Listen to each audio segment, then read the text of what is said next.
કીર્તિ પટેલ આ નામ ગુજરાતની અંદર ખૂબ જાણીતું નામ છે. આ નામ કુખ્યાત છે કે પ્રખ્યાત તે આપ સૌ જાણો છો અને ખૂબ સારી રીતે જાણો છો.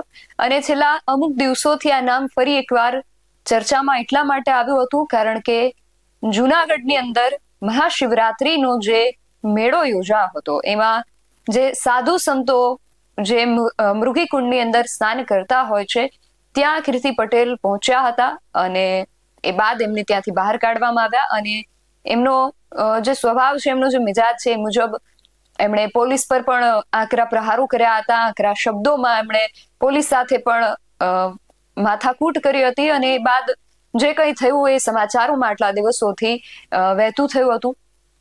પરંતુ હવે આ જે આખો વિવાદ થયો હતો એ વિવાદનો અંત આવ્યો છે કારણ કે કીર્તિ પટેલ અને એમની સામે જેમણે ફરિયાદ નોંધાવી હતી એ ઇન્દ્ર ભારતી બાપુ કે જે એમની ઉપર આક્ષેપ બંને એકબીજા સામે આક્ષેપ પ્રત્યાક્ષેપ કરી રહ્યા હતા, એમની વચ્ચે હવે સમાધાન થઈ ગયું છે.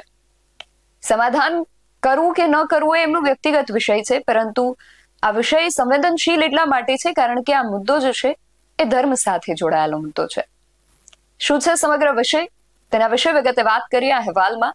જય હિન્દ, BSI ટીવી ન્યૂઝ પર આપની સાથે હું છું નિધિ ગઢવી. કીર્તિ પટેલ જે થોડા દિવસો પહેલા સોશિયલ મીડિયાની અંદર રીલ બનાવીને એવું કહી રહ્યા હતા કે ઇન્દ્ર ભારતી બાપુ અને એ ઇન્દ્ર ભારતી બાપુ નામ ઉલ્લેખિત નતા કરી રહ્યા, એ સિવાય એ ખૂબ નિમ્ન કક્ષાના શબ્દો જે છે એનો ઉપયોગ ત્યારે કરી રહ્યા હતા ઇન્દ્ર ભારતી બાપુ માટે. અને એમની ઉપર ઘણા બધા આક્ષેપો કરી રહ્યા હતા. અને કીર્તિ પટેલનું એવું કહેવું હતું કે હું એમના બધા રાઝ જાણું છું અને હું એને જાહેર માધ્યમો પર મૂકીશ, ઇન્દ્ર ભારતી બાપુના જે કઈ રાઝ છે. અને આ વિવાદ જુનાગઢની અંદર મહાશિવરાત્રીના મેળાથી વકર્યો હતો, જ્યાં મૃગી કુંડમાં સ્નાન કરવા માટે કીર્તિ પટેલ પહોંચ્યા હતા. અને ત્યાં ઇન્દ્ર ભારતી બાપુએ એમને જોયા અને પોલીસની મદદથી એમને બહાર કાઢવામાં આવ્યા. અને એ બાદ જે કંઈ પણ થયું એ આપણા બધાની સામે છે. એક બાદ એક કીર્તિ પટેલ ઉપર અલગ અલગ વિષયને લઈને ફરિયાદો નોંધાઈ. પોલીસ જે છે, જુનાગઢની પોલીસ કીર્તિ પટેલને રાજસ્થાનથી પકડી લાવી. કોર્ટમાં જે થયું એ પણ આપણે સૌ જાણીએ જ છીએ. પરંતુ હવે આ બધા વિવાદોનો અંત આવ્યો છે. આ અંતને ઘણા લોકો સુખદ અંત કહી રહ્યા છે, તો ઘણા લોકોને આ અંત સામે ઘણા પ્રશ્નો ઊભા થઈ રહ્યા છે. કારણ કે કીર્તિ પટેલ અને ઇન્દ્ર ભારતી બાપુ વચ્ચે હવે અંતે સમાધાન થયું છે. કીર્તિ પટેલ ઇન્દ્ર ભારતી બાપુ પાસે પહોંચ્યા હતા અને ત્યાં એમનું સમાધાન થયું છે. એમણે શાલ ઓઢાડીને કીર્તિ પટેલે ઇન્દ્ર ભારતી બાપુને શાલ ઓઢાડીને એમનું સન્માન કર્યું છે. અને સમાચાર એવા મળ્યા કે આ જે સમાધાન છે એ કીર્તિ પટેલ જેમને એમના ગુરુ માને છે એ હરિહરાનંદ ભારતી બાપુ અને એમની સાથે જગત ગુરુ મહેન્દ્રાનંદ ગિરી બાપુ, આ બંને વ્યક્તિઓએ ઇન્દ્ર ભારતી બાપુ અને કીર્તિ પટેલ વચ્ચે સમાધાન કરાવ્યું છે.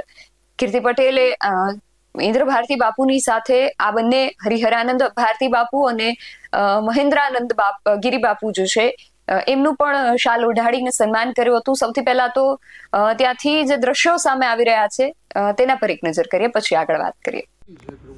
જીવનમાં જ્યારે તમે પ્રગતિના પંથે હો ત્યારે પ્રભુ તમારા 100 દુશ્મનો ઊભા થાય. બરાબર. પણ એક ચીજ છે કે સત્યના રસ્તે આપણે હાલતા હોઈએ એની અંદર કોઈ પ્રભુ કોઈ રોકી શકવાનું નથી. પ્રભુ ભગવાન રામને નથી મૂક્યા, કૃષ્ણને નથી મૂક્યા, બધાને પ્રભુ એના ઉપર પ્રહારો થાય જ છે. તો પ્રભુ આપણે શું, આપણે બ્રાહ્મણ પ્રાણી કહેવાય. ગેરસમજ દૂર થઈ ગઈ, ગેરસમજ. અને એક ગેરસમજ સિવાય કાંઈ હતું નહીં વિશે, કોઈ વિષય નહોતો. ગેરસમજ એક ઊભી કરી દીધી અને વિટમણાઓ એવી લાવી દીધી.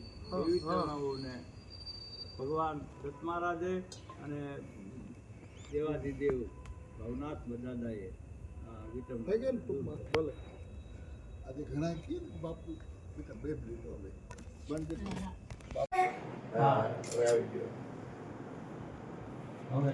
હવે આમ બધા ફરી બાપુ વાતો કરી ધર્મ એવું કઈ આવે જ નહીં. આપણે તમે કીધું મારી છબી એમ નામ જોવાની વાત પતી ગઈ બાપુ.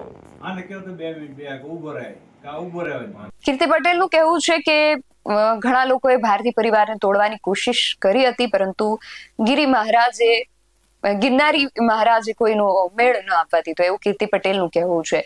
એ જ કીર્તિ પટેલ છે જે થોડા દિવસો પહેલા એવું કહી રહ્યા હતા કે હું ઇન્દ્ર ભારતી બાપુના બધા રાઝ ખોલીશ, એપ્સ્ટીન ફાઇલની જગ્યાએ ગિરનાર ફાઇલ્સ લઈને હું આવીશ અને બધા જ રાઝ છે એ ખોલીશ. અને હવે આ સમાધાન અનેક સવાલો ઉપજાવી રહ્યા છે, અને સમાધાન થવું ન થવું એ બંને પક્ષનો વ્યક્તિગત પ્રશ્ન છે. એમાં બીજો કઈ એમાં વિકલ્પ દુવિધા ન હોવી જોઈએ, પરંતુ આ મુદ્દો એટલા માટે સંવેદનશીલ છે કારણ કે ધર્મ સાથે જોડાયેલો મુદ્દો છે. કીર્તિ પટેલ અત્યાર સુધી એવું કહી રહ્યા હતા કે મારી પાસે ઇન્દ્ર ભારતી બાપુના રાઝ છે, અને એપ્સ્ટીન ફાઇલની જગ્યાએ ગિરનાર ફાઇલ્સ સુધીની વાત કરી રહ્યા હતા.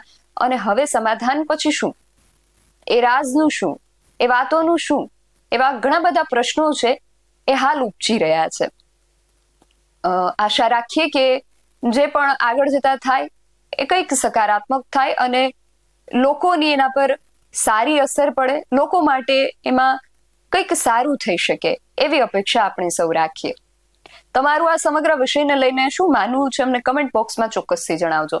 આવા જ વધુ અહેવાલો સાથે મળતા રહીશું. તમે અમારી યુટ્યુબ ચેનલને સબસ્ક્રાઇબ કરવાનું અને અમને ફેસબુક અને ઇન્સ્ટાગ્રામ પર ફોલો કરવાનું ભૂલશો નહીં. બાકી અવનવી અપડેટ્સ માટે આપ જોતા રહો PSI TV ન્યૂઝ. નમસ્કાર.